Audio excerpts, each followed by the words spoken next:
I think for all business owners, Yeah. your mindset is everything. It's hard to hear any kind of negative feedback or, not protect your baby because you've spent so much time sort of trying to build it up. It is all about making mistakes and learning from those mistakes and also celebrating your successes. This is Torie Blythe-Richards, who is the founder and MD of the Partnership Collection. I spent 25 years in corporate blue chip. Oh, really? Okay. And before I started my business. Yeah. And I've always been very much into communities. Yeah. Everyone wants to be part of something. So, you try something that works, you try something else, it doesn't work. And you evolve your business as it goes. Yeah. Sometimes that's naturally from things that have become popular, feedback that you've had from customers, and things that have made money.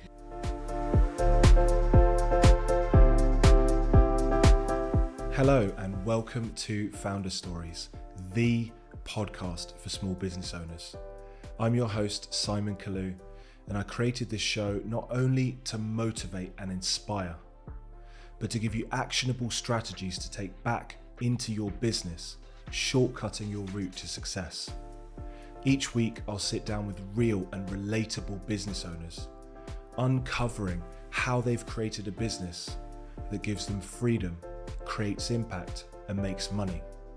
So let's get started. Welcome back to Founder Stories. We are back with a bang as always, bringing you relatable, inspirational business owners. The one thing that I wanted to make sure that this podcast continues to do is bring you business owners that really are not, as it's kind of, on some of the podcasts we talk about subscribe and like, and then the size of the guest can get bigger. And in my opinion, what that does is make that podcast more and more unrelatable, as from your perspective, as our ideal listener or viewer, you're a business owner, you're a small to medium business owner, and what you really need is inspiration, but action. So you can go away from this podcast, take some of the things you've learned from today back into your business and improve, whether that for you is making more money, having more of an impact, or generating more freedom in your life. So today we've got a very special guest, Mrs. Torie Blythe-Richards, who is the founder and MD of the Partnership Collection. Morning, Simon. Thank you for coming.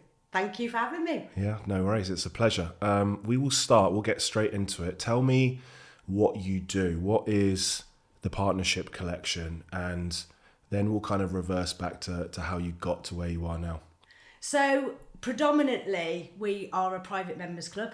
But rather than offering a bricks and mortar venue, which is very location based, we offer our members 35 luxury experiences a year. Okay. And they come together through the experience. Yeah. So our members come from all over the UK. Yeah. And it might be a day out on a private yacht. So they'll travel from all over the country and then they come together because they want to enjoy that experience. Yeah. Enjoy it with like-minded people, great service, and doing something predominantly different.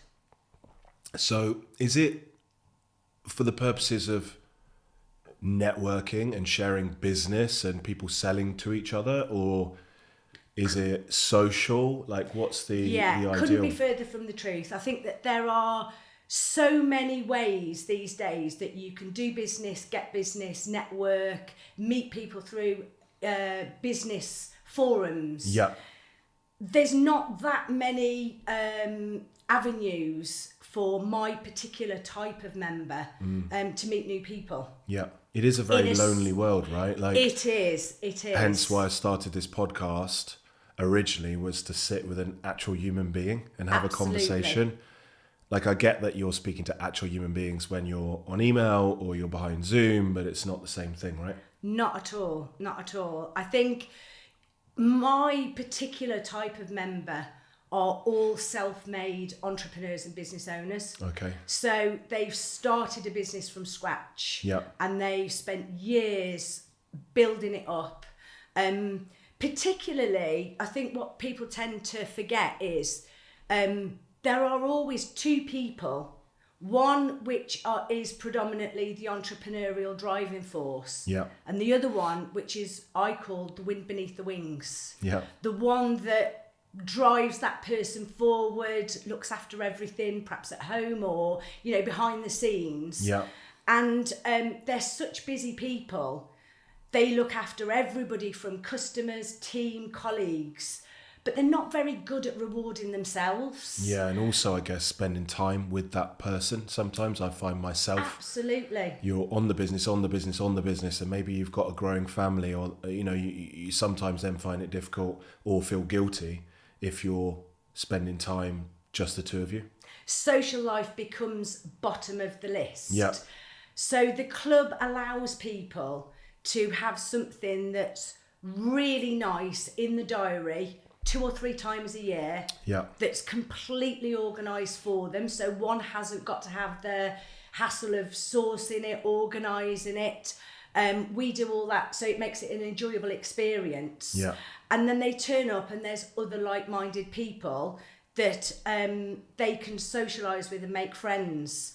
What I tend to find is that a lot of my types of clients or members, they in the UK, we're not very good at giving people pats on the back. Yeah, 100%. It's almost that you have to apologise for being successful. Yeah. Hide it. You can't let people know that you've done really well. Yeah. That you've bought a new car, or you've been on a nice holiday, or you've got a nice home. Yeah. You have to apologise for it. And the club provides an environment where everybody's really pleased for you. Yeah. And celebrates the success, and you feel comfortable enough to be able to do that. Yeah. And the sort of last thing really that people talk about is business. They find that they share their journeys, the struggles. Most people have been there in any entrepreneurial story. They've been perhaps to almost the brink of bankruptcy and back a couple of times because of the risk taking, or the opportunities. And then people often see the end result. They don't actually see the journey and the struggles that people have had to go through. So it's nice for them to be able to share that as a couple with other couples that are the same as them. And it's very sociable, and they make friends. And so I'm very sort of prescriptive with people. If you're joining the club to do networking, it's not the club for you. Yeah. Because that's not what we promote. Yeah. We don't sell things to people. I don't allow other members to be sold to. But actually what you do find is when you take that pressure off people at that level, more business gets done outside of the club than anything else. Yeah, and people buy from people, right? And I think that there's not... Like you said, there's more than enough ways for one to go and look at client acquisition strategies. Absolutely. However, Tony Robbins has this example of where when he was first starting out, he had the opportunity to go and meet with all these billionaires. I think it was founder of LinkedIn, maybe some others, but he'd have to get a credit card basically to pay for, because the only way you could get there onto this private island, he'll tell the story better than me, I'm probably butchering the story, but the only way you could get to this private island was to get a credit card to pay for a helicopter to take him, because that's the only way he could get there. But he knew if he went there, and it wasn't a situation where people were selling to each other or doing business networking, it was just a case of meeting people at that level, and he knew something would come of it. Absolutely. He went there, he had a relationship, a few weeks or a few months later, someone phones him up and says, "Hey, Tony, can you run this event for me, or can you do this?" And it was like 100 times return. But I think the key is he didn't go into it looking to sell his services to those people. He just knew that having a network of people that are at the same level as you or further ahead is always going to be beneficial, whether it's socialization or it's support or inspiration. A lot of the time, I bet your entrepreneurs lose touch with some of their friends because they've gone, and I find this, they've gone to a certain level, and either you can't then relate to your old friends, or sometimes they're jealous of you, which my wife and I have found it difficult sometimes to form long-term relationships with other couples that we've met maybe through football or school or wherever. Yeah. because, this maybe it's wrong, maybe they just don't like us, but, I doubt that. they'll follow you on social media and see that you're on holiday quite a lot. They come around the house and see you've got this and that. And then I just find like it's difficult to maintain a relationship. And the only thing I can think it is that it makes them potentially feel uncomfortable. Like we spoke about not drinking. Yes. I don't drink. Maybe they drink every weekend. They've got a 9-to-5 job and they're stuck in that routine, and you're making them feel uncomfortable. Absolutely. Whereas if you were with other people that were in the same situation, they're not. They're making you feel good about your achievements and good about yourself. Yeah, I think one of the challenges in any sort of entrepreneurial journey anyway is isolation. Yeah. I think you are naturally isolated because you are on a different journey to other people. Yeah. Naturally isolated because you're perhaps working longer hours, and isolated because anyone in your own business, apart from your partner, your wife, you can't share everything that's going on in your business. Yeah. And I think people spend that long on this journey, when they sort of look round because they are now successful and they can start enjoying it, actually they've outgrown a lot of their family and friends. And I don't mean that in a derogatory way in any way, shape or form, but they then find themselves in a situation where they either always have to pay for everyone else to do what they want to do. So for example, we're having a box or we're having a chef's table, and then that becomes embarrassing for everybody. Yeah. And people become resentful, or they end up doing things that they don't particularly want to do socially because that's what everyone else can afford to do. Yeah. So the club gives them this beautiful platform to do, some really cool things. I'm a massive believer in there's no such thing as money can't buy, because money can buy anything these days. Tell me about some of the experiences that you've had over the last few years that stand out. Both my husband and I have been so incredibly lucky, not only to have done some of the most phenomenal experiences, but also to share that with the members. Yeah. Our most popular experience that we do, which is the only one that we do year after year, are our yacht trips. Okay. So, day out on a private yacht, out from Southampton over to the Isle of Wight. We go to a really lovely, cosmopolitan, beautiful open-air restaurant with a live DJ, gorgeous food. And it gives people that ability on a boat. You're stuck with 12 people. Yeah. You've got to get to know people. Yeah. Of course, there's a few drinks involved. Yeah. But when people get out there, they cannot believe that we're actually in the UK. Yeah. This year we're doing that for the very first time in Marbella, but we try and do things that perhaps not so much other people can't get hold of, but they just can't source or sort of do themselves. This November we're taking over the whole of Royal Yacht Britannia. Oh, wow. For a full-blown gala Scottish dinner. Yeah. And they will be able to sit and be in the Queen's living room where she sat, Queen Elizabeth II. Yeah. And served by the people that serve the royal family, with all tales of, the King and Princess Diana and things like that. Well, that's not something that you would go and organise on a Saturday night just for you and your spouse. No, and you wouldn't even think to organise it. Not that you could organise it, but maybe you could organise a yacht and maybe you could invite people along. But the amount of time, effort and process that have to go into it, I wouldn't even start the process. And not that I grant myself with the skills to actually do a good job of it. So my wife would love that. She watches this show Below Deck. That's it. Yes, I know the very well. And her thing is, because we're all about saving at the moment, and economising and everything that's happening in the UK and bills going up and all of these things and kids going to school and school fees going up and all of these things. But our goal obviously is in the next few years to, accumulate wealth and provide generational wealth for our kids so they can choose to do what they want to do. But then also not just hoard and save the money, to spend some of that money on experiences. Like you said, you don't know how long you're here for. For some people, they might not be in a situation yet to be able to do these things, depending on the cost of the club and all of these things. But they can still take the same principle and go and have experiences themselves and go backpacking or whatever it might be and create their own network. But for us to be in that fortunate position, that yacht trip sounds amazing, and Marbella sounds even better because you've got guaranteed weather then, haven't you? How did you, I mean, you're effectively, you know, a lot of people start a business because they are a technician or they're really good at something, and they end up being chained to their business, and they haven't designed their business around the life that they really want. But it sounds like you made a conscious decision to go into a business that would give you a dream life. Like, what was your process when you started this? How did you do your first event and get into the process and then scale from there? Did you consciously make a decision? This is where I want my life to be in 10 years, running this business, because I can see that I'm making a profit. However much that is, doesn't really matter, because you're getting to do all the things that you would spend your money on anyway. Yeah. If that makes sense. Like, how did you do your first event? How did it evolve? I mean, I would like to say it was a massive 10-year plan.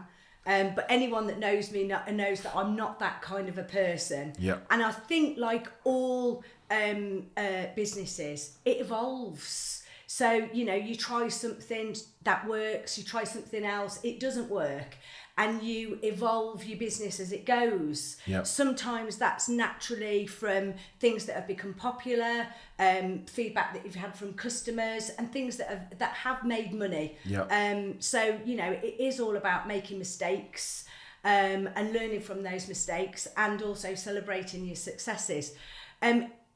It evolved. When we very first started, I spent 25 years in corporate blue chip. Oh, really? Okay. And before I started my business. Yeah. And I've always been very much into communities. Yeah. Everyone wants to be part of something. Now that might be something like being part of a big family. Yeah. It could be being part of a team. But everybody, your local quiz club. Yeah. But everybody wants to be part of something. Yeah. And so it's really important to found communities. People like to flock together, birds of a feather flock together. And so everything that I've ever done, and I've done lots and lots of things over the years, has been about creating like-minded communities. Yeah. And when I very first started the club, I wasn't sure whether it was going to be a business club, whether it was going to be high-end networking, social. And I had some people that were founders, some people that were corporate directors but worked for other people. Yeah. And I found that people had very different agendas. Okay. So some people came to the club, they wanted to do business, they wanted to give out their business card and connect with people. And then other people just wanted to enjoy the experience. Yeah. And slowly but surely, people were saying, could I bring my wife to this? She'd love this. Or I've seen that on the calendar. It's something that my mum has always wanted to do. Yeah. Could I bring them? And so after probably about 18 months, I had to make a decision whether the club was going to be business orientated or social orientated. But you got to that decision by listening, I guess, active listening to, did you just talk to people and have conversations, or did you give people feedback surveys, or how did you come to the conclusion that people did have those differing viewpoints and it was not working? Were some of the founders and entrepreneurs that had made it coming back with negative feedback about the employees or team members that were giving their cards out? Like, how did that loop start? Yeah. It was very much, you know, I'm not coming to the events to be sold to. Yeah. So would you mind not sitting me next to that person and again? Then you start, but you have to be listening to that, right? Course, and you have to be open to it and not just think that you've had this original business plan and this business idea and that's how it has to stay. Absolutely. So one big lesson for people, you know, listening or watching is your idea may not work and you may have to evolve the idea over time, and you have to be open to getting feedback from your customers. Absolutely. Give them what they want, not what you think they need. I'm a massive believer in the more technology driven that the world becomes, the more that people, in particular successful high net worth individuals, crave personal service. I just want to talk to someone. So our members come to the events, however many experiences that they choose a year, but I actually go out and see them 2 or 3 times a year on a personal basis. Right. Because I'm a massive believer in, whenever I'm with that particular member, I want them to feel as if they are the most important member in the club. Yeah. And so it is all about communicating and trying and finding out, you know, who did you sit with? Did you like them? You know, oh, they were wonderful. They were absolutely brilliant. Yeah. And actually, you know, people use the club. So if that couple comes from Yorkshire and that couple comes from London, they'll say, we want to go on whatever David and Tori are going on, or we want to go on whatever Simon's going on. Can you sit us next to them next because time? so they don't do all of the events, they can pick the ones they want. They're and too you busy. can help connect people if they've made a really good connection with another couple. Absolutely. To reconnect. That's really interesting, and a lesson for me actually, because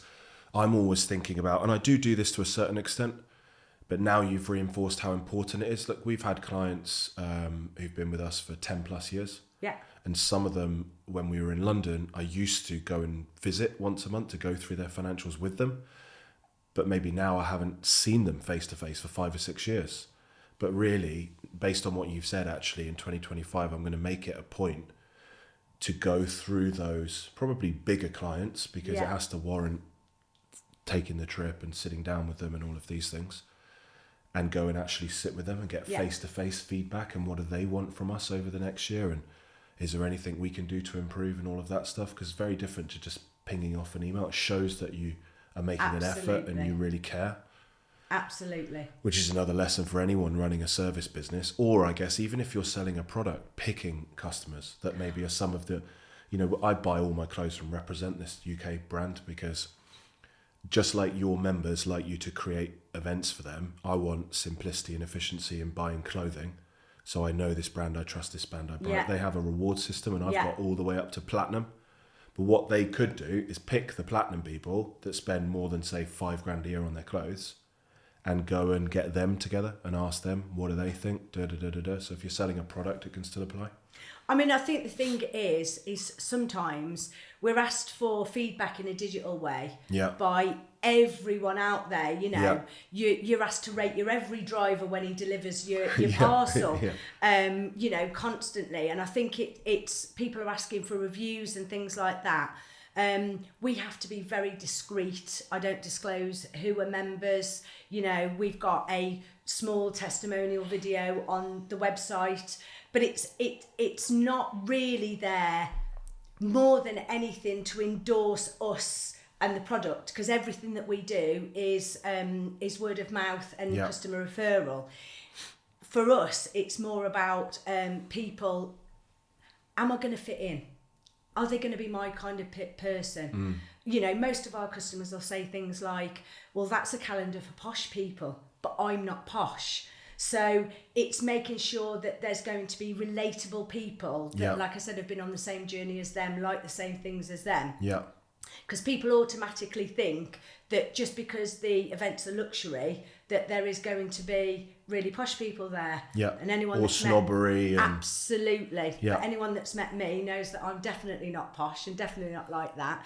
And I've tried to pick, like I said, you know, birds of a feather flock together. So, you know, for me, it's been about trying to find those like-minded people, and like I said, you know, I've been rewarded with lots of referrals and word of mouth myself. So and there's no one that I know.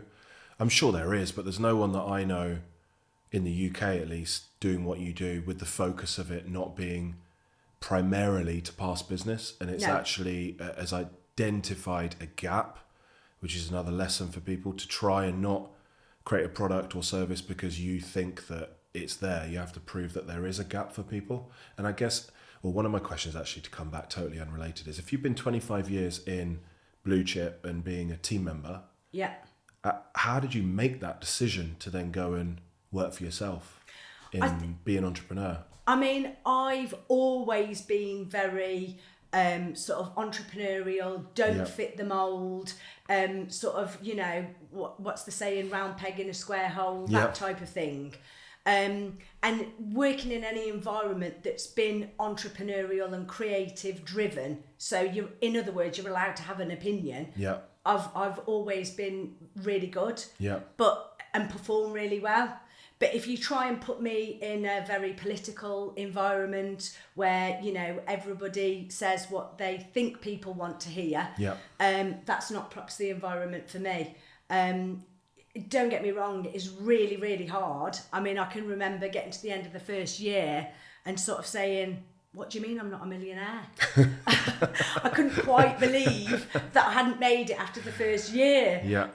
How many years have you been running this? 10 years. Yeah. Actually, I celebrated 10 years last week. Congratulations. So thank you. So yeah, it's like everybody, it's been a tough journey.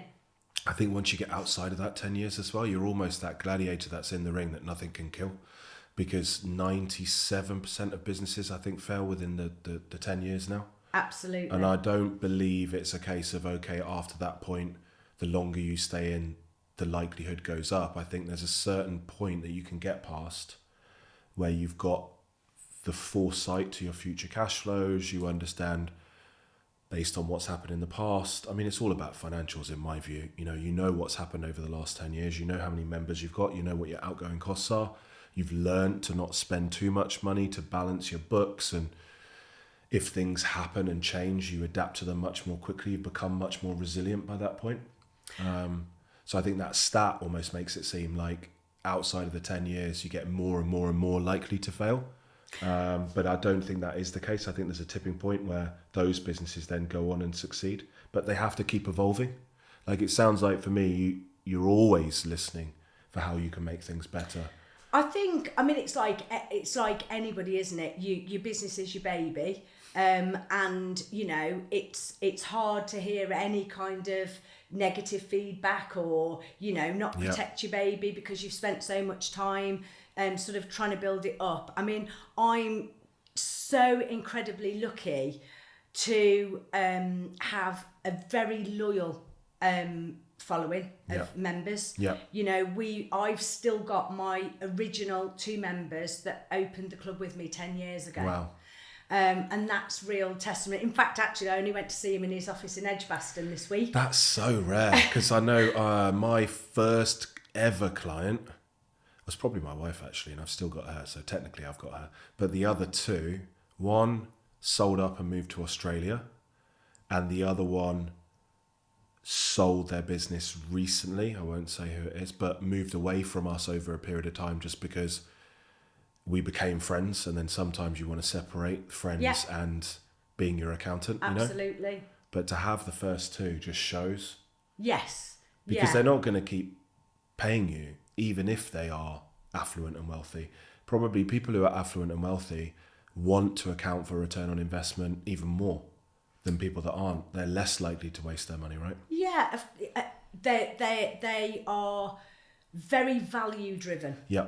I think that people are that people don't mind paying for good service as long as they feel as if they're getting value for money. The challenging thing for sort of me and my team is to constantly, because we've got so many long-term members, is to constantly keep finding new things to do. And sort of keeping on evolving the business. I think that the last 12 months for any business has been incredibly challenging. It doesn't especially matter in the UK. It doesn't matter who you talk to, in what industry. I certainly believe that business has changed more over the last 12 months than even it did over COVID.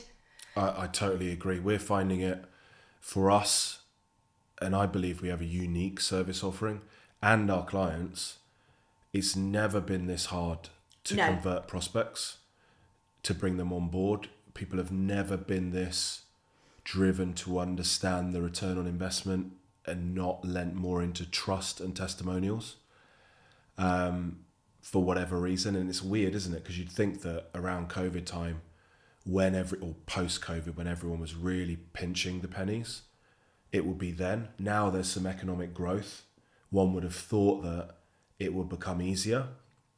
I don't know. I don't know whether it's actual reality of the economic situation or people's perception of this fear of all things right now.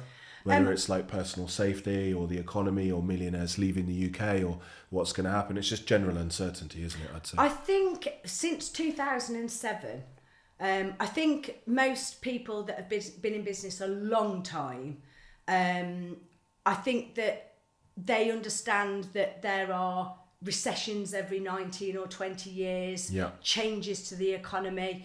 But since 2007, it's been relentless. Yeah. So COVID, the crash, the Ukraine and Russian war. There's always a blame on something. Yeah, the government right now and the change in taxes and then entrepreneurs leaving and all of this kind of stuff. Right? Absolutely. And I think what people, we've very recently changed the membership, because what I think people are looking for, this is across every age group and every walk of life, is people don't want to commit to things. They want flexibility in everything that they do, and they don't want to commit to things because just in case something changes, or just in case business doesn't go as well, or just in case something else happens. Yeah, or they move maybe out of the UK and most of your events are in the UK, right? So I think if you can be as flexible and as adaptable as you can to your customers, that's the key. And never, ever, ever lose sight of the fact that without custom, you're nothing. Yeah. And we've done this before, not now, but if you do, especially if you're running a service business, just focus on your customers, constantly getting feedback, constantly trying to improve. There's a really good article by Kevin Kelly called 100 Raving Fans, I think, or 1,000 Raving Fans. But really, you only need to get to maybe 100 clients. Yes. And if you just focus on your clients, they all grow your business for you. Absolutely. Assuming, each one pays you enough money to generate a viable business, etc., etc. But the principle of it applies to any business. Absolutely. I think what a lot of people do is they focus their attention then on client acquisition and forget about the service delivery to their existing clients, because a business should be able to attract new clients, convert those, or attract new prospects, convert those prospects into paying clients at an effective conversion percentage, but then retain those clients. So it's almost like this triangle that goes around and around. And if you are not retaining your clients and you focus too much on one side, I'm drawing a triangle out with my hand on the table for those that aren't watching, but you have to have them all in balance, right? But if you're going to focus on one, it'd probably be your clients. I think the thing is that the longer that people are with you, the more they trust you. Yeah. The more they trust you, the more that they'll spend with you. And so I find that as long as you're doing activity, so as long as you're talking to the people out there that aren't your clients, whether that be through social media or your website or newsletters or whatever it is, you're doing some I do a lot of face-to-face networking and things like that. So as long as you're doing some sort of activity and as long as you're looking after your customers, like I said, in year one, I'll find that people will join the club on a small membership, and then they get a few more friends and they get used to you and they know what to expect, and then they'll upgrade, and then all of a sudden you couldn't do that yacht day. Could you do that for my clients? I'd love to take my clients out like that. Okay, so it's not just so tell me what you do then, other than the membership. So you do the membership and you can buy credits, I guess, for a certain number of events through the year, or opt into a certain number of events, but you can organise events for companies. Yeah, I mean, we do a lot of private events and we do a lot of corporate events. Yeah.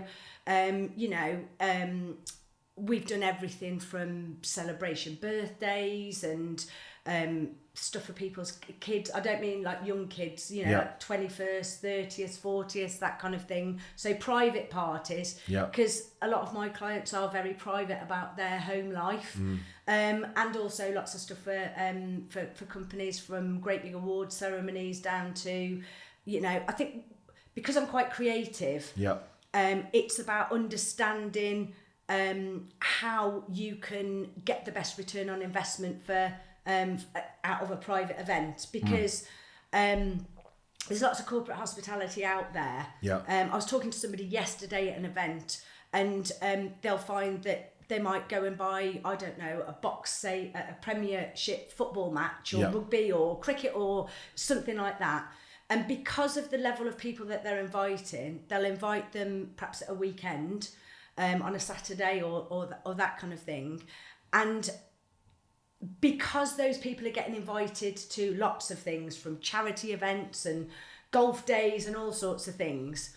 All of a sudden then they'll get to the week before and they'll send out the reminders and they'll say, oh, I'm sorry, I can't make it anymore, or, you know, and because obviously they're also asking that person, that CEO or that founder or that client to come and spend their outside of work time doing something that's business related. And then they end up with either an empty box or having to invite people off the hoof and not quite having the people in there, and it's been a complete waste of time. What we tend to do is, I've always said, is everything's based around friendship. The best client relationships you'll ever have, the best, you know, those relationships in a family where you really want to be with that person, the best marriages, the best colleague relationships are all based on friendship. And so therefore, if you can get into somebody's sort of personal life, then that's brilliant. So if you put on an event, for example, a private yacht day, or for example, a chef's table, or a celebrity cookery course, and invite the client and his wife, or the client and her husband, when they're going together on a Saturday morning, you've got to make your invitation completely different to everybody else's. And so we specialise in coming up with that solution that is completely different to what anybody else is offering. Okay, and then they're most likely to get the yeses and to get people to turn up. And then they spend quality time with their client. And they don't have to do any hosting or anything, because that's all what we do. That's cool. And so do you take the whole thing over for them, or do they still manage the budget of the event? Like, I'm really interested in how you learn. What were you doing in Blue Chip? Were you doing a similar thing? I mean, I've always been in, I was a national entertainment manager, looking after events and trying to get people back into venues. I've always done a lot of live events and that sort of thing. So you had experience basically in budgeting, understanding how, because to me, it's really complicated. You've got so many moving parts. You've got a budget for all the costs of the event, which there must be hundreds. For certain events.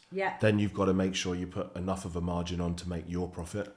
If costs come in different to what they'd originally quoted, how do you account for that? All of that stuff. Who's responsible for that now in your business? Me. Okay. Based on your experience. Do you just use spreadsheets and things like that to keep on top of it? I mean, I've got Emily, and she keeps me on the straight and narrow, and then I keep the client on the straight and narrow. You know, it is one of the biggest challenges with the club these days. Our calendar goes 12, 18 months in advance. And maybe we've, because costs have gone up so much, the hospitality industry has changed so much over the last 12 months. Dynamic pricing, increases, like everybody has, but increases in service charges. So, you know, when you go out and you and your wife go out for something to eat on a Saturday night, the bill might be a couple of £100. 20% of that, okay, you know, you can swallow that. But when you're dealing with an event that's perhaps £7,000, £8,000, £9,000, £10,000, 20% of that is an awful lot of money. And so if you're not careful, you can get tripped up with things that you perhaps didn't anticipate to. And what does that come through? Obviously having a good financial model for each event, then building your overall financial model with all the events feeding into it. And then the experience, I guess, comes into it. And what's happened in the past and what's likely to happen in the future. Yeah. And I guess it's, you started off with one event and then you've gone to two and then you've gone to three. You've built it up. You've not bitten off more than you can chew, right? Okay, that's cool. Have you sought out a mentor at all or had any help? Do you utilize the network to ask members for their advice or help sometimes on your own business? Or have you just gone it alone for the last 10 years? I'm a self-development junkie. So I am constantly reading, learning on courses, watching podcasts and buying courses and things like that.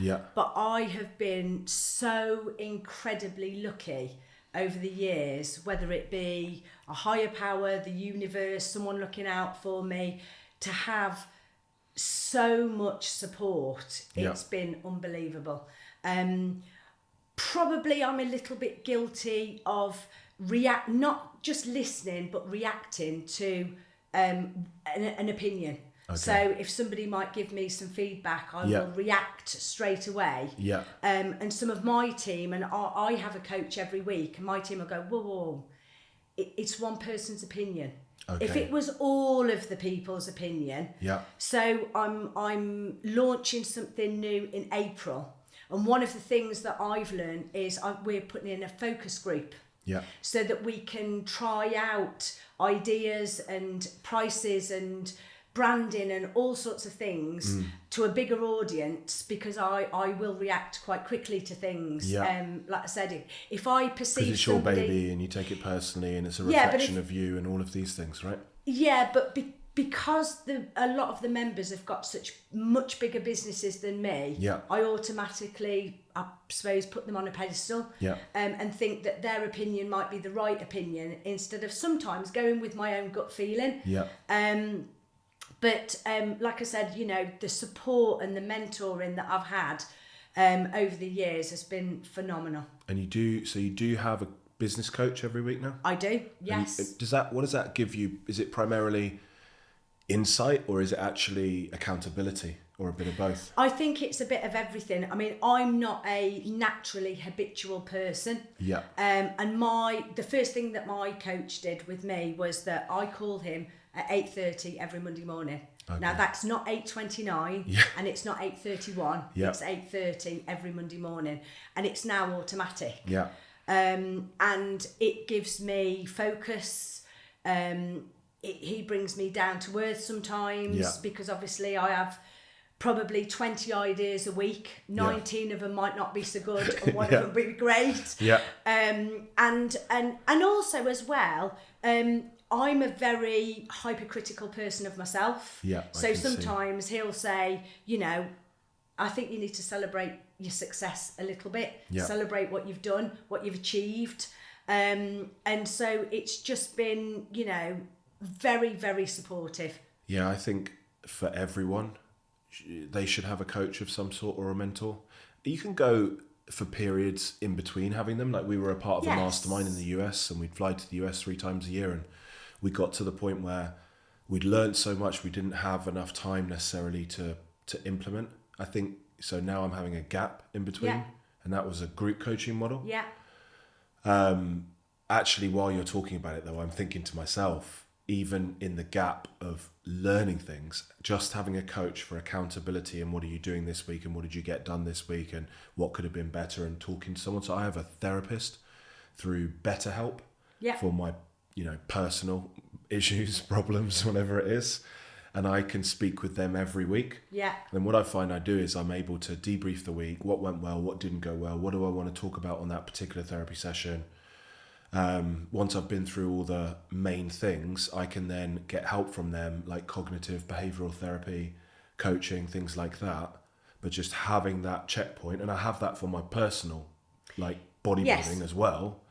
So even if that coach isn't bringing the ideas to the table, just the framework of what's your plan for the week? How was last week? What are you going to do differently? Instead of just writing it in my journal like I do now. Yeah. Probably would be good to actually force yourself always into speaking to someone. I think you should have different coaches for different things. Yeah. So my Monday coach is my mindset coach. Yeah. So he, brings me back, works on my mindset. Okay. Because I think for all business owners, your mindset is everything. Yeah. Then you perhaps need somebody.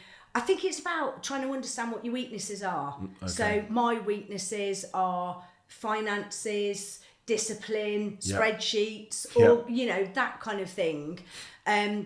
So making sure that you've got somebody that supports your weaknesses. Yeah. You might want, I don't know, over the years I've had hypnotherapy, being members of female groups, female masterminds, all sorts of things. So I think on your business journey, just keep learning. That's what I would say. You can never learn enough about yourself and about others. That's why I love these episodes. Actually, I invite people, guys, on the podcast that secretly I just want to grill for my own benefit. And I learn these lessons. And then after the podcast and you go away, I'll go into my office and I'll write down all the things that I've learned and the changes that I want to make. One of those will be putting in place a coach. Actually, for me, the gap won't be strategy or tactics because I have that. It will be mindset, consistency in mindset. I think entrepreneurs, especially driven ones like us, and self-critical, because you want to be always successful and doing things perfectly and optimizing your time and optimizing your effort. You can go, and then I find sometimes then you'll crash down for a bit. And then you can come back up, and then you can crash down for a bit. Well, I'm always searching for consistency. I'd rather be at 80% all the time for the whole year than at 100% and then at 0 and then at 100 and 0, because that's, draining after a while. I mean, my coach is Tori from the Mindshaper Academy. And the one thing that he constantly drills into me, which I hope 2025 is going to be one of my learnings, because it hasn't been for the last 4 or 5 years, is that you have to take breaks. You have to reward yourself. You have to take breaks. And I've recently read a book, probably 4 or 5 times, which is Shine by Gino Wickman. Oh, I haven't read that. I know Gino Wickman, though. He did Rocket Fuel, didn't he? I think that's right. Really good book, actually. All of his books are good, Yeah, so this is all about being driven, and it's all, and 10 disciplines, and one of the disciplines is about taking time off. Okay, that's interesting. I'm not brilliant at taking time off, and I I think like all entrepreneurs, you think you're a superhero, which you are in your own mind, and I will go and go and go without any kind of holidays, breaks, that sort of thing. And then I find not only do I become exhausted, but I actually find my creativity dries up. 100%, and I took the whole of December off. Okay, nice. Which was the very, very first time that I'd ever done anything like that. And that was driven by my husband and by Tori together.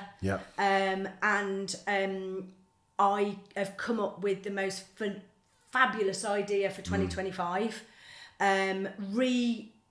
Relaunched, remoulded the club for 2025. Based on what's happening in and around the world. And I feel, much, much better. And I certainly won't be making that mistake again. I think, I totally agree with you. What I've done in the past and the changes I made, just in case they're helpful for either you or anyone, is I'll make a plan for the year using a 1-page business plan, very similar to the Gino Wickman entrepreneurial operating system plan, but just a simplified version. Then I pick 3 projects for each 3 months on the business to work on. So one of mine, for example, now is to hire a marketing manager rather than that being my responsibility. So that's a project that I want to get done in the next 12 weeks. Another one might be is actually launching a course for real early stage startup business owners that can't afford maybe a virtual CFO. They want to learn themselves, though, some of those business skills, almost like a mini MBA with a focus on finance.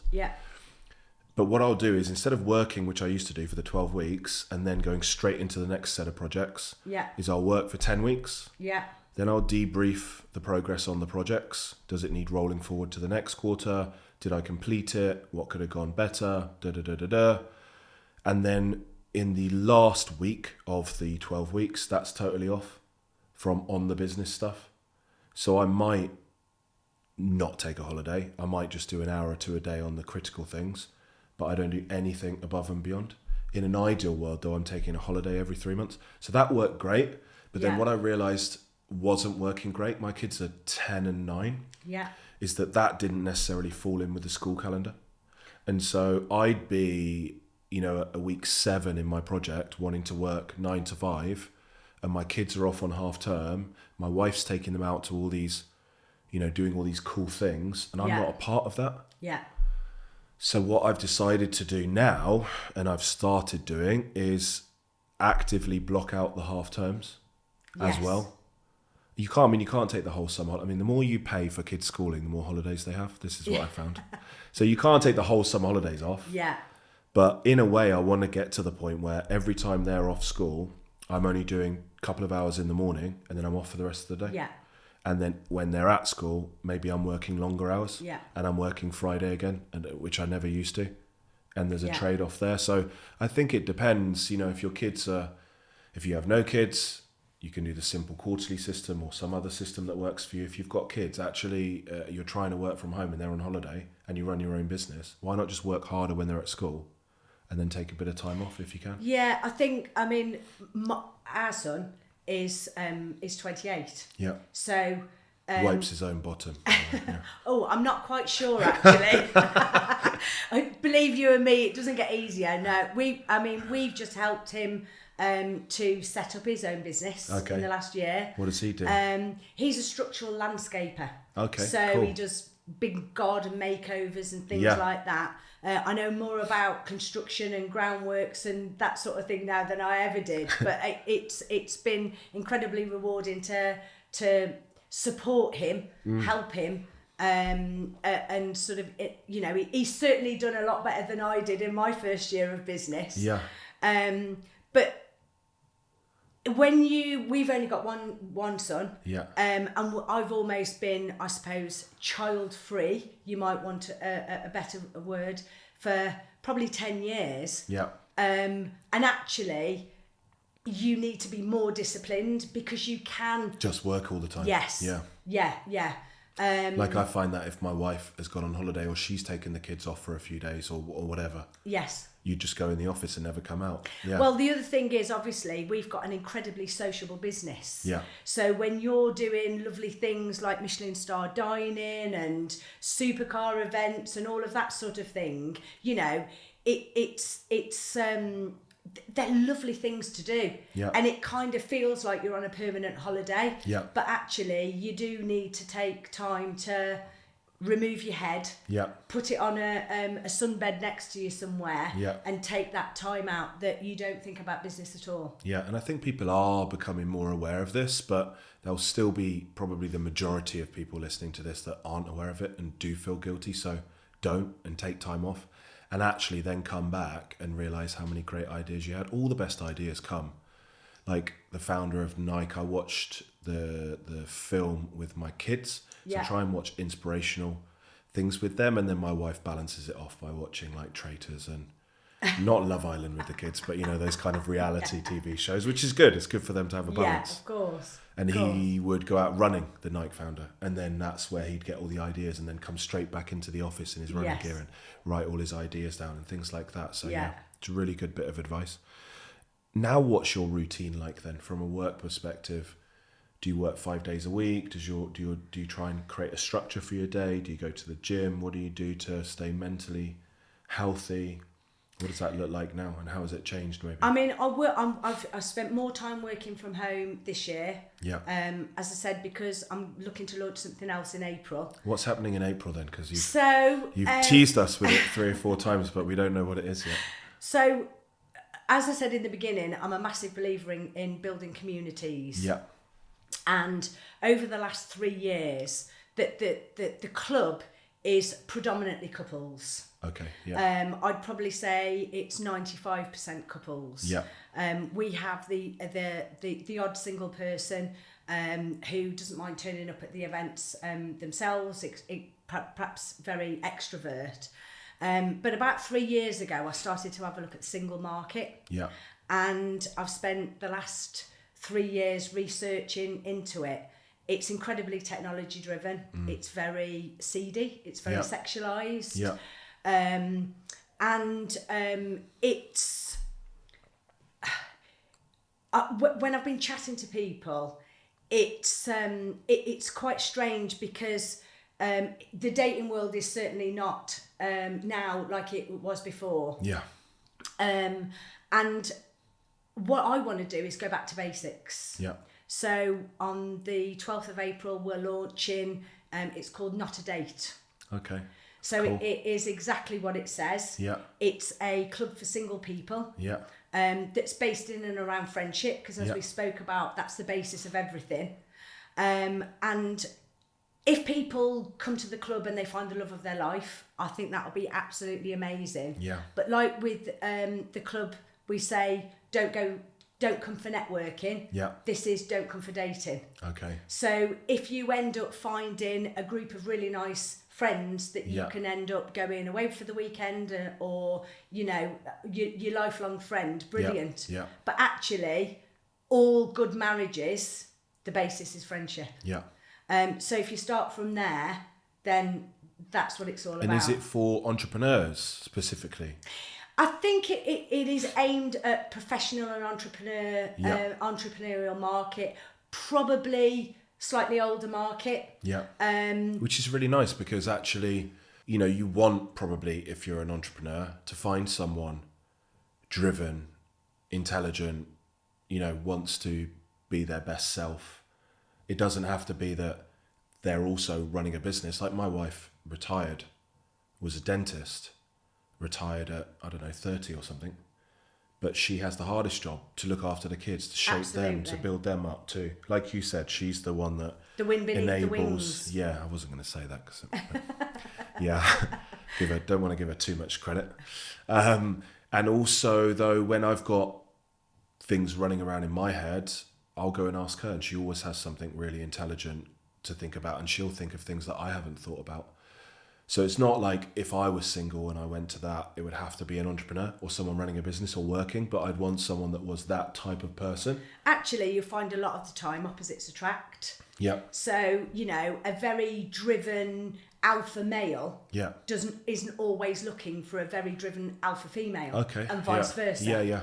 It's I think the thing is, like I said, it's just about giving people a platform to meet. Yeah. I think one of our USPs will be our vetting process, our application process, which will be incredibly rigid. One of the things what kind that of questions I've found, are you going to ask people? Well, there'll be a soft application in which they'll be told that they will have to have ID verification. Yeah.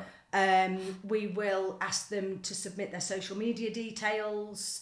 If they haven't got a social media account and they don't want to do that, I'm sorry, but you won't be eligible to be part of the club. Would it be like when I went to Dubai to get my residency visa and they made me have like 4 different blood tests just to check I'm not infected with anything? I'm not quite sure on that, but it certainly will be rigid. Yeah. And then we will, once they've passed that process, then we will invite them to a discovery Zoom call. Yeah. And then we will invite them to a secondary, so it's like a 3-stage just to make sure that they are looking for genuine relationships as well, I guess, and not just short-termism and other people, the majority of the people you want coming in. Like you said, you want them to create relationships, whether that's friendships or whatever, but it's with the right intentions. Well, I think the feedback that I've got is that there is an acronym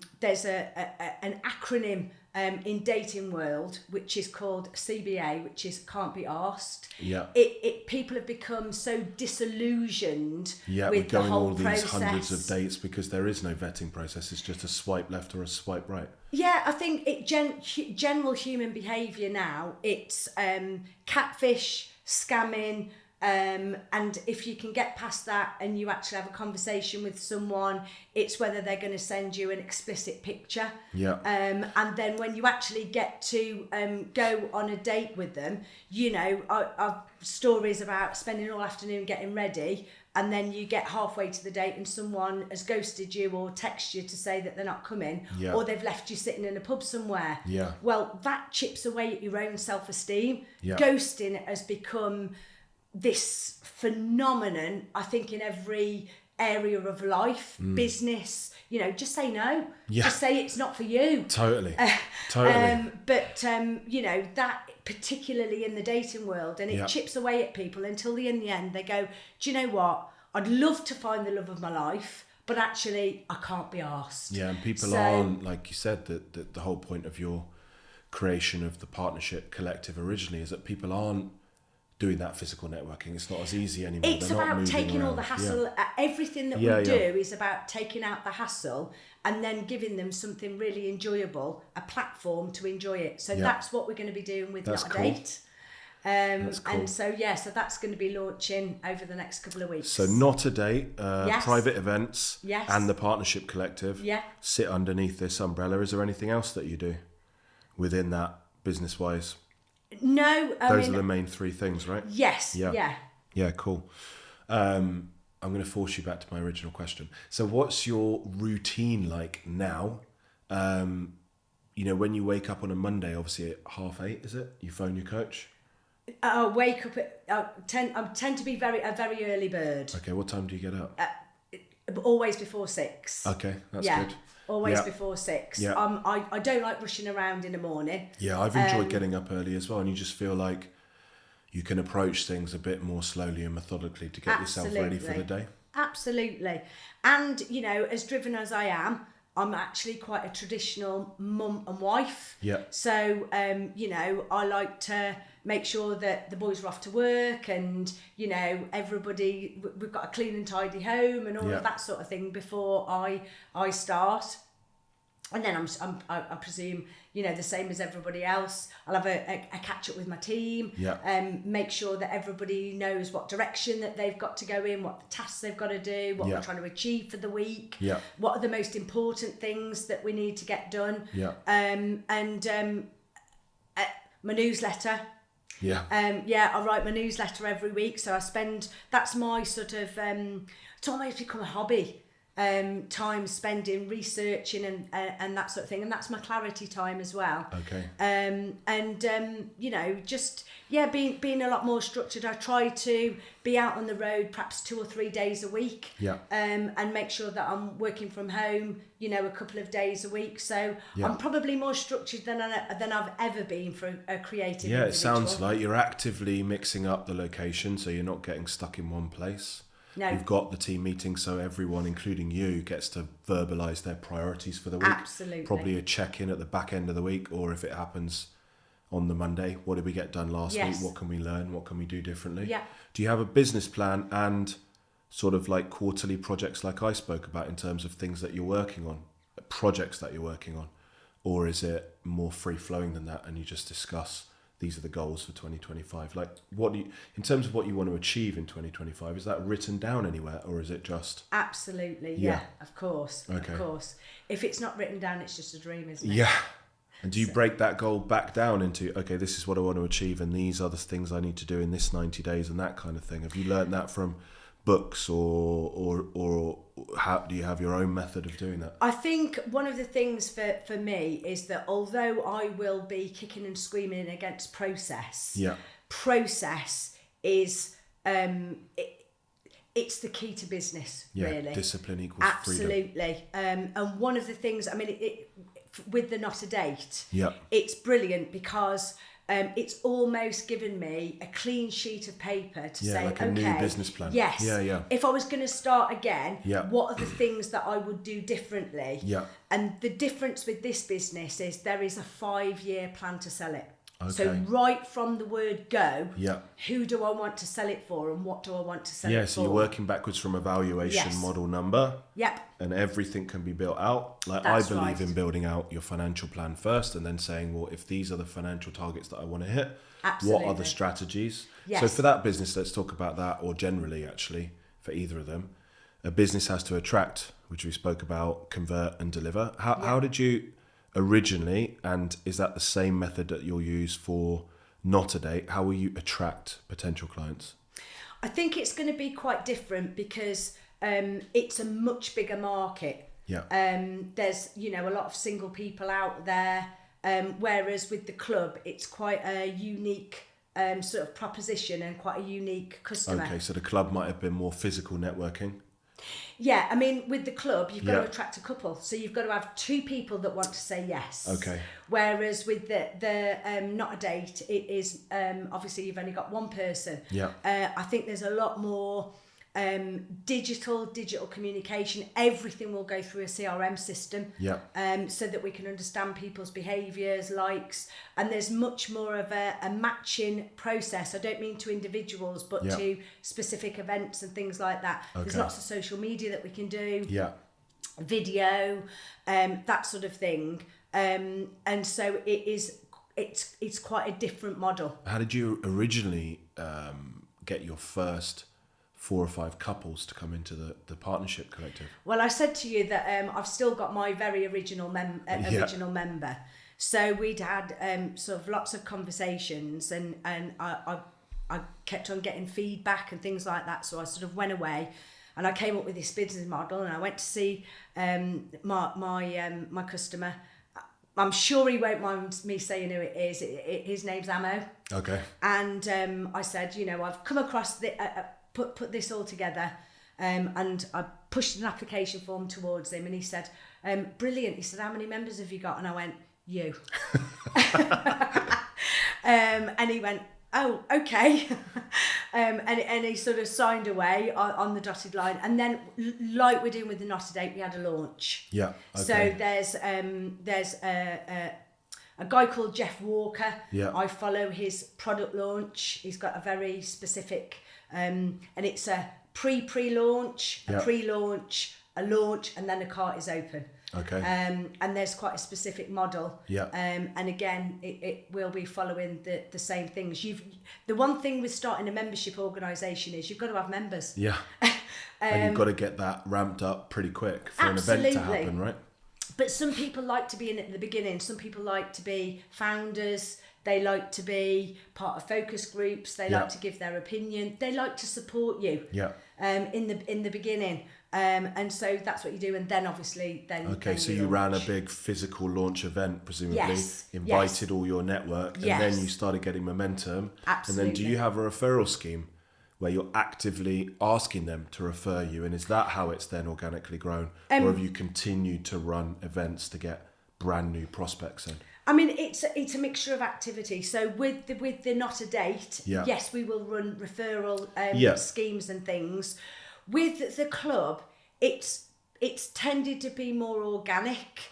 People don't like to be pushed into, because the other thing is that when they join the club, if they join one of their friends or business associate, they feel like as if they've got to spend time with that person, or if that person doesn't work out, it's their fault. So they tend to join, it might be business partners or family, that kind of thing. People will naturally say, I've got somebody that's interested in the club. So just you get a certain number, you do a really good job for them, and it naturally evolves. That's right. And I guess organic. If you wanted to, you could invite people, this is what there's a guy called Taki Moore who's a business coach for business coaches, but probably the biggest one in the world. What they mostly do, along with content marketing, ads, and all the rest of it, is they'll run a mastermind somewhere, and they will invite people to that one event for free. That's right. Yeah. So we're to experience it. The thing. I'll come to the yacht event, please. the thing is that it is that thing of, am I going to get on with people? Are they going to be my kind of people? It's nothing to do. If you present people with a calendar, they know what a yacht is. They know what a Michelin star restaurant is. They know, you don't need to sell the events. You need to sell the people. And everybody that comes says, I just can't believe they are the most phenomenal bunch of people. But that's difficult to put into marketing. I guess. And then allowing them to come and experience it potentially. Absolutely. Then they can see. So that probably is the best way to sell things like this, which can apply to any kind of business, a coaching business. I mean, I don't know yet how you'd apply it to an accountancy business, but I guess you could run an event, get them to come to an event, meet some of your clients. Yes. I was at a mastermind yesterday doing a talk. I had 2 clients in the room. One of our niches that we've worked with, which again, most of our niches have come about by picking up a client, doing a really good job. They've referred us to 5 or 6 other businesses, and then it goes from there. So these are childcare providers, nurseries. And so I went and did a talk about, just what your financial structure should look like. How do you minimize your tax? How do you do business planning? And at the start, the guy that was running the event, running the mastermind, asked my clients to do an introduction of me And they literally spoke. I didn't realise how much we'd actually done for them and how much they really valued our service. It's the first time I'd met them in person. I met them through Tony Robbins' event. They signed up. They've been with us for about a year. But it was really rewarding to hear them speak about us, and actually for them to speak so glowingly about us in a room full of other prospects is the best thing that could ever happen. Because it's just validation. Of course it is. And I think I heard a really good LinkedIn reel by someone who said, you know, sales is not about going through every single minute detail of what you do, like running someone through an event. It's about just talking to them about the end result. What's that big concept? It's, this is what you're missing, a community of people that are like-minded like you that you can socialise with, and pre-organised events that you have to put no time into. I think as well, it's about treasured memories. Yeah, you know, I think over the last few years, people are becoming, particularly really since COVID, less materialistic and more about memories. Yeah. Because actually, I found, certainly with my customers, what good is a Louis Vuitton handbag or a Lamborghini on the drive when you can't wear it anywhere and you can't drive it anywhere? Yeah.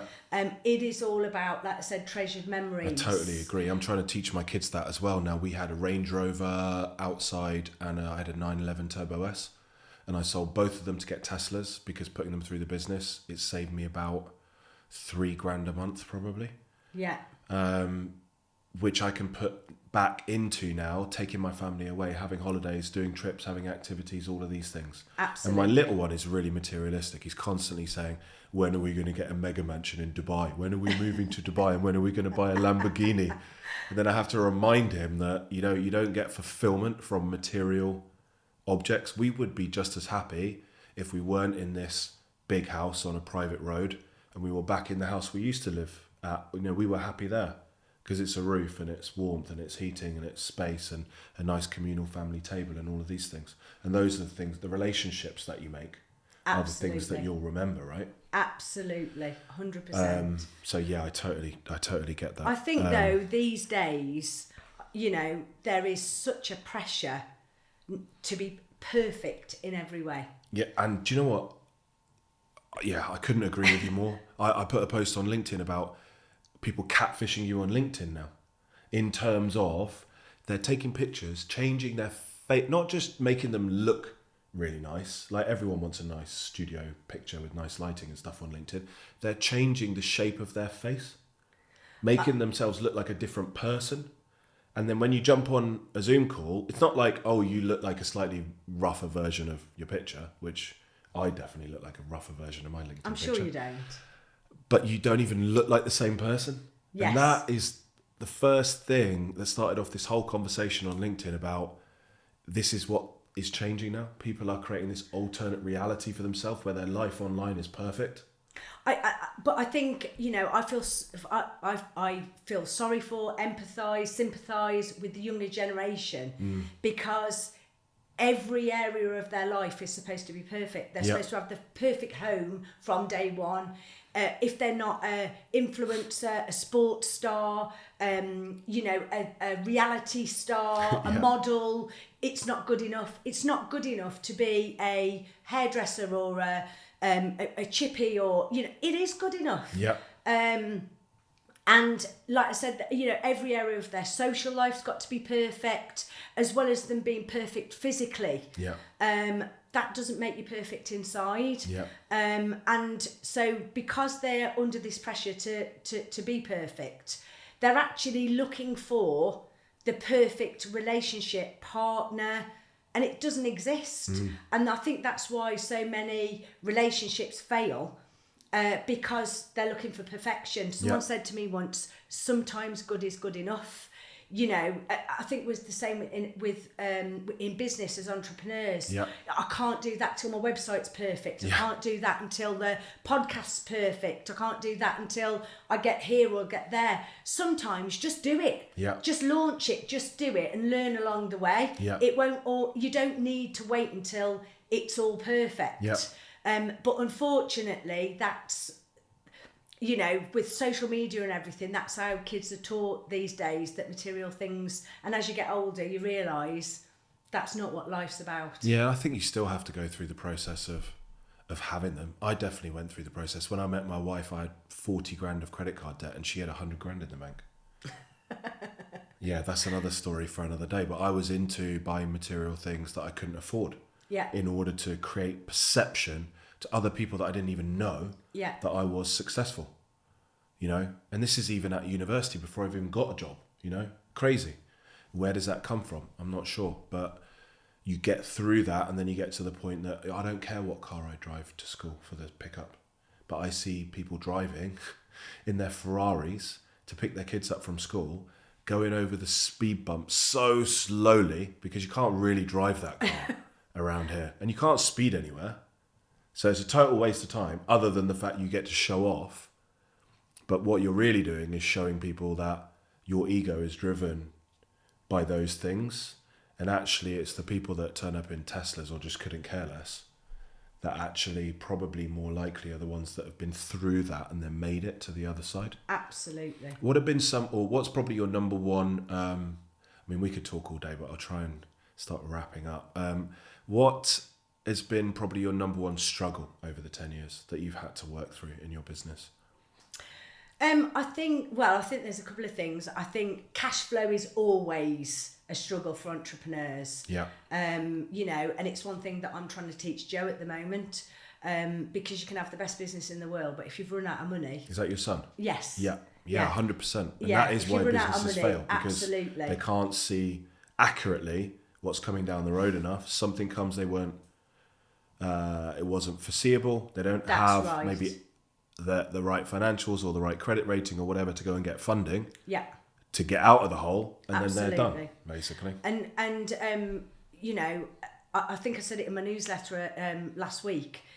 In every 10 years of being in business, you get 2 good years, 2 terrible years, and 6 average years. Yeah. So if you get that in your head that that's what's going to happen, you need to have enough money to ride through the 2 terrible years. Yeah.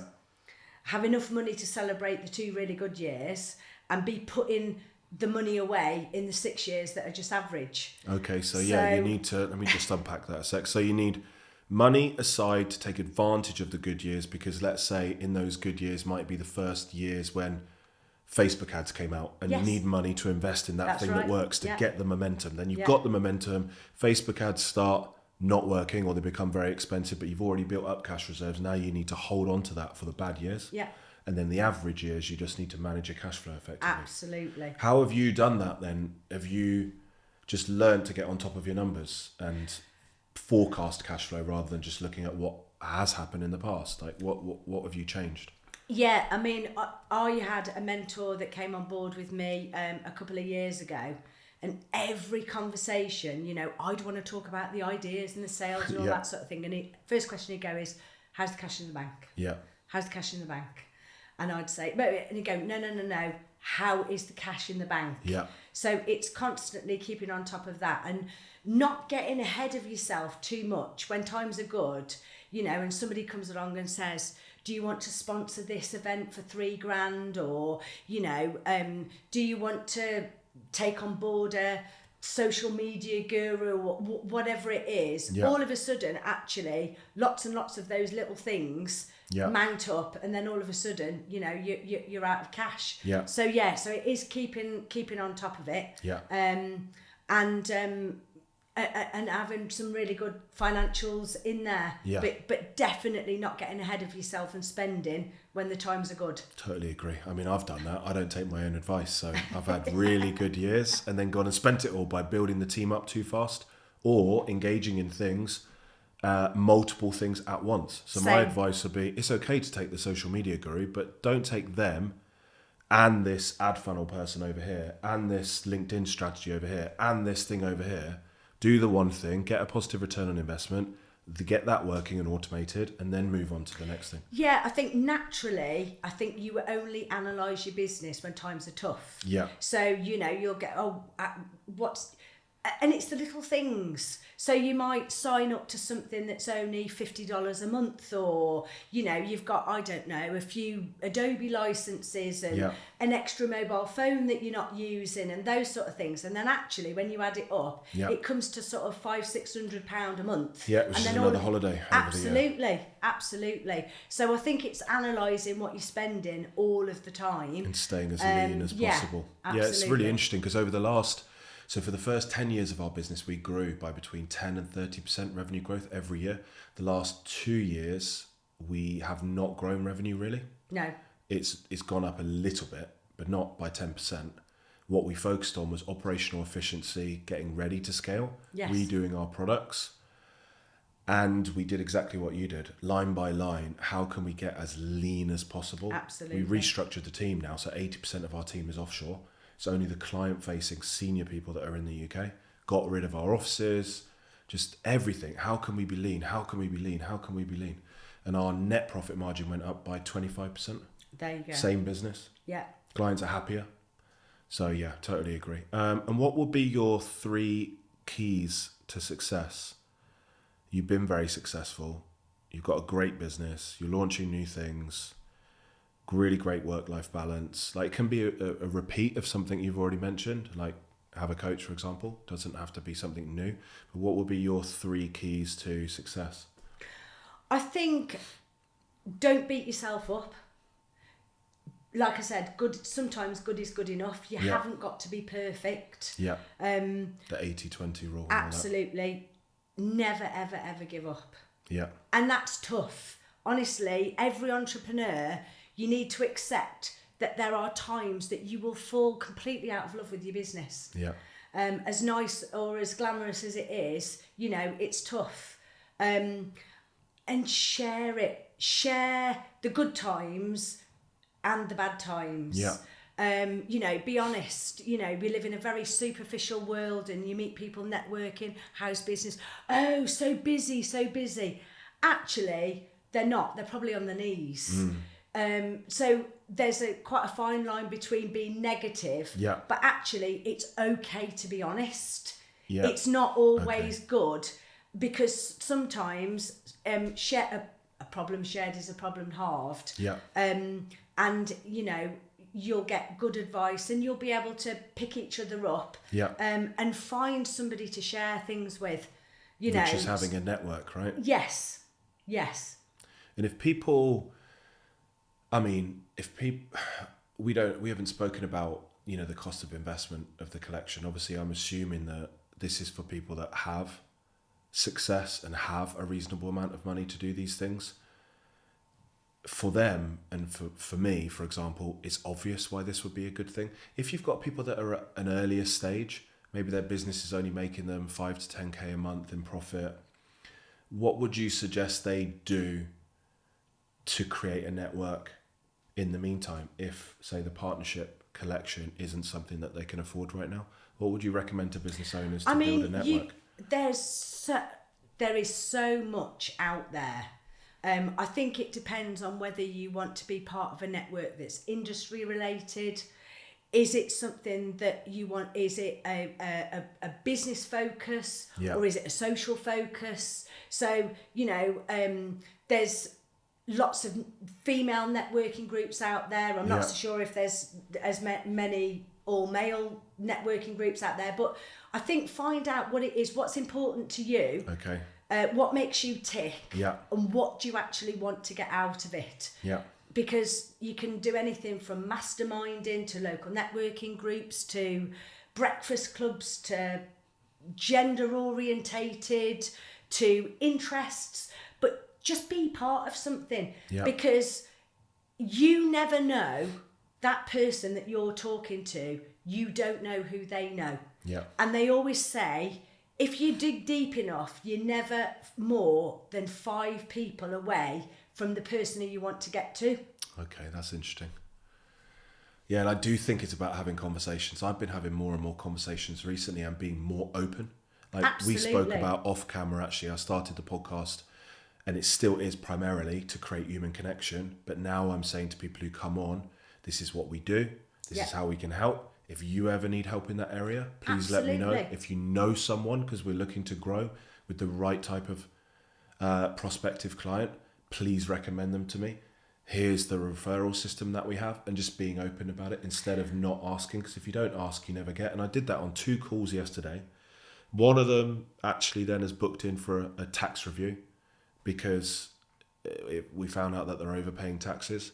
Another one, we realised that we both work with businesses that turn over between 500 and 5 million. That's our ideal client. Yeah. They're in the e-commerce space, and we can cross-refer business. Yeah. But if I'd have not been open, like you said, be truthful, I'm looking for new clients, we would have never had that conversation. No. I think it's quite easy to look at people's social media and, people say, oh my gosh, it's fantastic and all of that sort of thing. But I always say that if you're going to ring someone, get in touch with someone, and you can't say to that person, is there any chance you could do me a favour? Yeah. And be confident that they'll say, of course, what can I do for you? Yeah. Your relationship needs to work. Yeah, that's a great bit, that is. I really love that.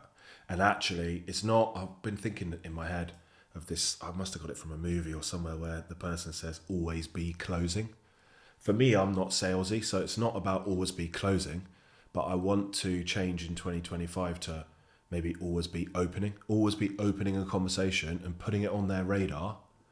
Can they recommend anyone, or do they need help? I think, I try not to be, even though I'm naturally salesy, everybody says, oh my God, you could sell sand to the Arabs and that sort of thing. I try not to be salesy, because the last thing that people need, they're constantly bombarded with, buy my stuff, buy my stuff, buy my stuff, buy my stuff. I think if you go about it in quite a natural way, but like I said, I do lots of work with charities and all sorts of things. You should be able to, could you do me a favour? Yeah, what? You wouldn't buy a ticket for this. You wouldn't donate to that. You wouldn't come and give me a hand doing this. You wouldn't give up your Saturday, whatever the favour is, unless it's, can you lend me £1 million? You should be confident in that person. And if you're not confident in being able to ask that person, you need to look inside and think, how can I get that relationship to that level that I can say, could you do me a favour? Yeah, and a lot of it is about giving. Don't go into a relationship at the start. So we're moving into Dubai. We want to enter that local network. We want to be the #1 accountancy firm for entrepreneurs over there and in the Middle East, and use it as a hub to attract global clients. So one of the things we do is coach people on their numbers. Like, you understand cash flow and the importance of it, but lots of business owners don't, and they don't know where to start.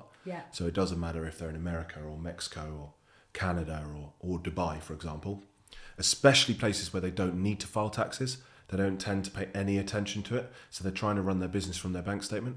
But over there, it's all about physical networking. It's still a lot of, we have to meet face to face. And so I'm messaging people on LinkedIn, connecting with them. And my first message is, hey, I just want to add you to my network. Primarily, all I'm focused on doing, at least for the first 6 months, is creating a network where I can give value. So you tell me what you're looking for, how I can help you, and I'll do my best to do that. Because I know that if I just give, eventually it will start to become a reciprocal relationship. Yeah, I think the problem is, again, we've built a culture where people take and don't give. So then actually, when you are a genuine person and you give, people think that it can't be for real. So there is a challenge there. I think just be yourself. I think it's just be yourself. And if you're a natural, opener of doors, for want of a better word, how can I help you? What can I do to help? And you can physically see people go back and they say, oh, well, nothing. And then further in the conversation, they'll say, actually, there is something you can help me with. And then you give to them. And actually, what I always find is that never give somebody something because you think that they personally are going to give back. But what you will find, again, is from whatever is up there, naturally you'll get back. Givers gain, they call it. You'll get, leads, opportunities, good luck from all sorts of places that you never ever expected to. I was going to wrap up, but I want to ask you 2 selfish questions for me, which hopefully will be useful. How do you prioritize? So, okay, I want to build my network. I know now that I need to keep in touch with people. I'm a good conversator, naturally good at sales, good at connecting, and I'm happy to give. How do I prioritize if I've got 100 people in my network? Let's use Dubai as an example that I've built up as good connections. How do you stay in touch with them? How do you prioritize how to keep in touch, how to keep in touch and when to keep in touch? Like, or is it just natural? I think it is natural, but I also think as well, it's understanding how people communicate best. So in this day and age, I'm still one of those people that pick the phone up. Yeah. I get incredibly frustrated where I might have a 5-minute conversation and then to get to the end and the person, particularly if they're younger, I'll say, can you put it on an email? I think, so So you want me to repeat? Yeah. Just exactly what I said. Exactly. One of my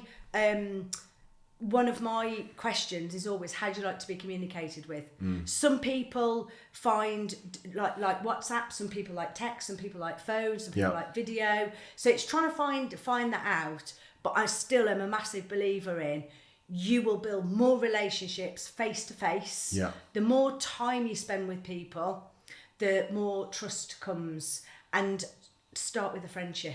But is it random? Like, there's a book that I read that says, say, get 100 people, have your platinum category, which is 1 to 10. You text them every week or you call them.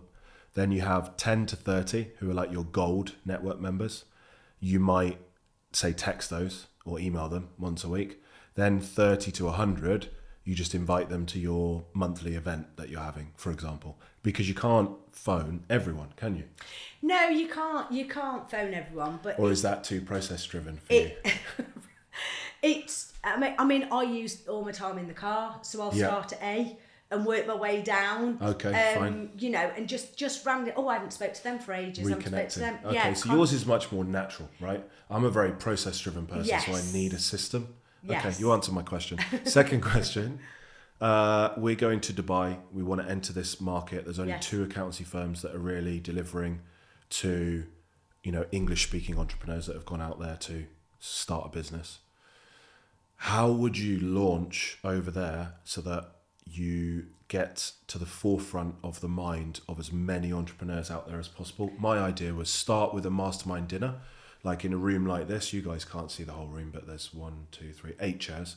Have 8 entrepreneurs that have really good networks. Invite them to a mastermind dinner. You share the cost of the dinner. It's just a case of making connections, like a mini version of what you're doing. Would you do that, or would you follow this launch strategy and have a full-on launch? We're Grow Factor, we're in Dubai now. I think what I probably would say with big launch events, sometimes it's a bit like a wedding. You can spend 5 minutes with everyone and no time with anyone. And actually what you'll find is you're better with a smaller event. Okay. So picking those people that you want to do business with or you think that are going to be ambassadors. But what I would say is take them to do something fun. So don't sit them around and just have a dinner. No, because they'll be invited to that kind of thing. That people aren't daft. They know that you want something out of them, and it's quite structured and all of that sort of thing. So throw the reins off and make your event stand out. That's great advice. Instead of to do something. So, like, there's a place where you can go and shoot handguns, for example, which is something fun. Go and do that. Yeah, definitely. Okay. Brilliant. Thank you. Get a bit of free coaching. I'll come and do it for you. How's that? Okay, done. Deal. Is there anything that you wanted to mention that we haven't spoken about? I mean, for me, it's been a brilliant restart of the Founder Stories. I guess this is season 3. So much value in there for people. And for me, if there's value for me, I know there's tons of value in there. I'm going to go back once the editor's done her thing and rewatch and re-listen to this one for my own purposes. But is there anything that you wanted to mention that we haven't spoken about? I'd just like to thank you and everyone that's listening. Thanks for the opportunity to be able to, talk about me, talk about my customers, my business journey, you know, and if there's anything I can do to help you, you know that this is going to go out on my newsletter, my socials, but if there's anything I can do to help you or anyone that's listening. And how do people get in touch with you? Well, my number's on the website. What's your website or socials? thepartnershipcollection.com. Okay, that's easy. Dead easy. And then from there they can find everything, your LinkedIn and all of that stuff's on there. Reach out if there's anything at all, even if it's just some advice or brain picking. Awesome. Thank you. You're welcome. Thank you for coming on. Thank you. Thanks, guys. That's been another episode of Founder Stories. I think you'll agree it was a brilliant one, and I'll see you next time.